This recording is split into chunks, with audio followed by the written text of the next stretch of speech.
1970年代、フランスでも原子力エネルギーと核兵器に対する反対の声が高まりました。フランスで初めて反原発抗議デモが行われたのは、1971年4月12日、ドイツ国境に近いフッセンエーム原発での抗議デモに1500人が参加しました。1971年7月10日と11日には、ビュジェ原発建設に反対し、1万5000人から2万人がデモを行いました。最高の盛り上がりを見せたのは、1977年3月31日、高速増殖炉スーパーフェニックス建設反対の抗議デモです。この日の抗議デモには、フランス史上最高の6万人が参加。しかし、機動隊とデモ隊とが激しく抗争し、1人が死亡、多くの負傷者を出すという惨事となりました。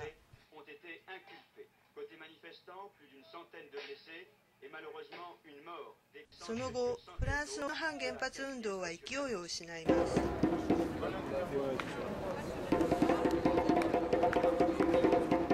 Notre association à nous, on ne luttait pas contre le nucléaire parce que on faisait beaucoup d'autres choses sur l'environnement, mais ce n'était pas notre priorité. Fukushima, ça a bouleversé tout le monde et ça a été le point de départ d'une véritable lutte. On fêtait quand même régulièrement chaque année l'anniversaire de Tchernobyl. Donc on faisait le Tchernobyl Day. Chaque année, on faisait ce rassemblement, mais c'était un petit rassemblement. Il y avait une cinquantaine de personnes. Et là, à partir de Fukushima, ça a vraiment été une prise de conscience.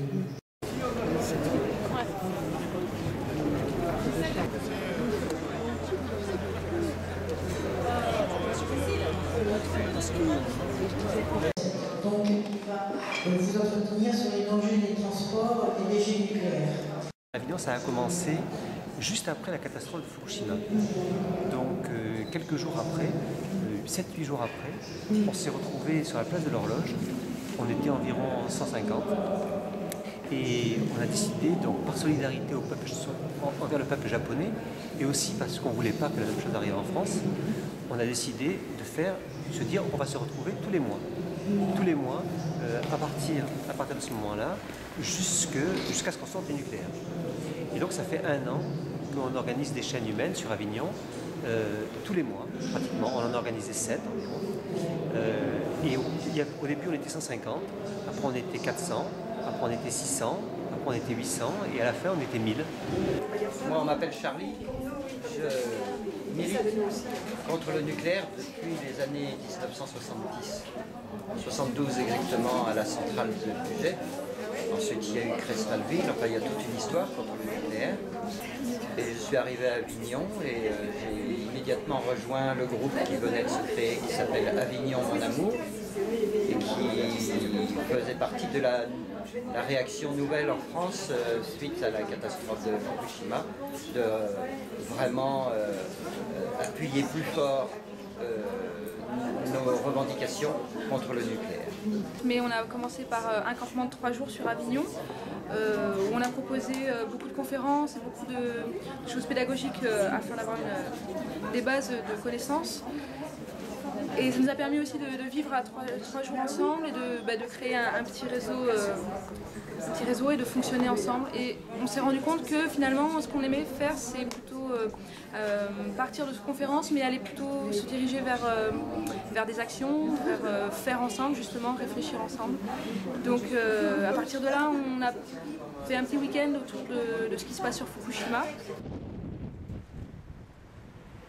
2012年3月10日、午前11時に始まった原発を考えるイベントは夜中まで続きました。On a centré sur Fukushima, visioconférence, relations via Skype bien sûr, donc, avec des Japonais, connaître la situation au Japon.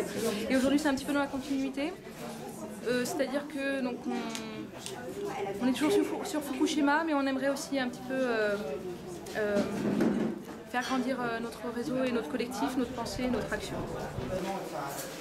L'économie locale. Donc on est dans une région qui est économique. Sans foutre pas trop, aussi sans foutre en fait. Bah non, ils s'en foutent pas, non, c'est... dans les gens au gouvernement, et eux aussi, ils ont leur famille ici, hein, leurs enfants ici. Mais non, ils ont dit.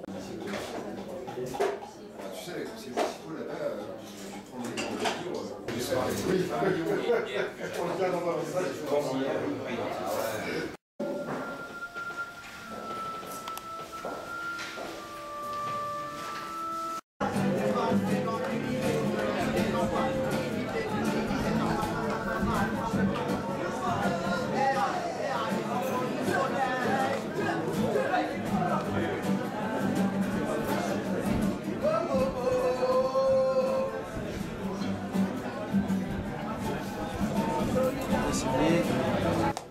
Que ça s'arrête quoi cette situation parce que si ça continue comme ça c'est quand même bien mal barré. Nos centrales en France sont quand même très vieilles et qu'on va continuer à en construire et donc voilà c'est un peu c'est malgré tout assez compliqué hein, parce que l'État français fait tout pour que les gens continuent à croire finalement en cette technologie et du coup c'est dur, c'est pas évident. Ce qu'on disait, c'est qu'on on avait tenté une petite action, c'est-à-dire qu'on était sur une place, une grande place ouverte à Avignon, et on a proposé aux gens, de manière parodique, de devenir liquidateurs, c'est-à-dire en cas d'accident, d'aller nettoyer la centrale et d'agir en plein feu, quoi.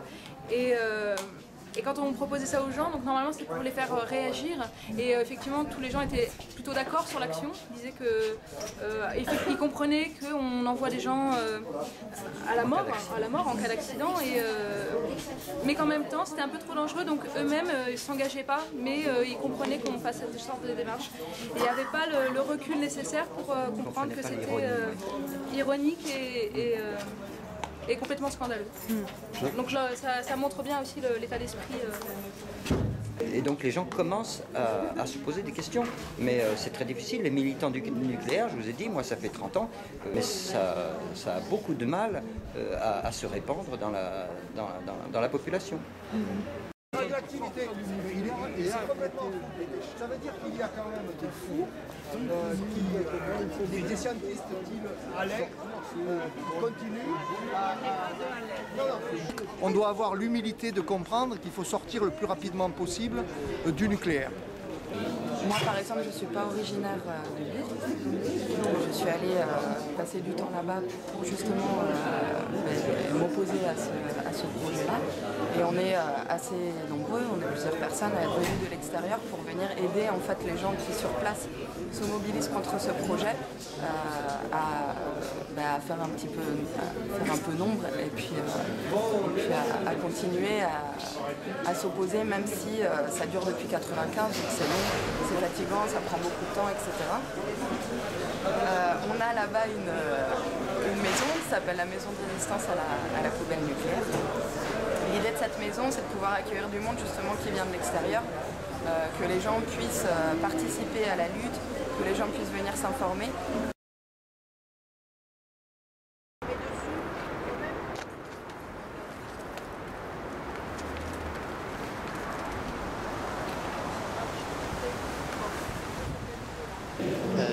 Et on a rencontré des gens qui étaient sur Valence et qui voulaient organiser le projet entre Avignon et Lyon.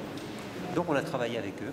On fait que des gens qui avaient toujours été en dehors du combat antinucléaire nous ont rejoints. Donc on avait des personnes qui venaient pour la première fois dans des chaînes humaines. Et petit à petit, cette chaîne humaine, elle a fait réaction en chaîne, elle a fait boule de neige. Et il y a des chaînes humaines qui se sont faites un peu partout en France. Cette grande chaîne humaine qui va avoir lieu maintenant entre Avignon et Lyon. Et on a appris aussi que pour le 11 mars, il y aurait des chaînes humaines un peu partout dans le monde. Et là, j'ai appris qu'au Japon, il y en avait une qui se faisait aussi pour entourer le Parlement, si j'ai bien compris, pour lutter aussi contre la reprise des centrales nucléaires au Japon. Ça y est, je vais avoir le maillot. Voilà. Ça évitera d'avoir... Ouais, c'est ça.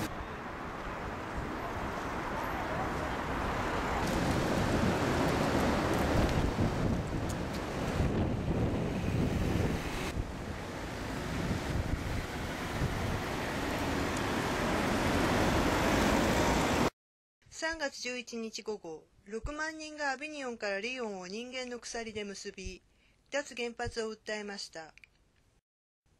しかし、未だフランス政府は脱原発を明確にしていません。フランスの脱原発運動もまた、強い逆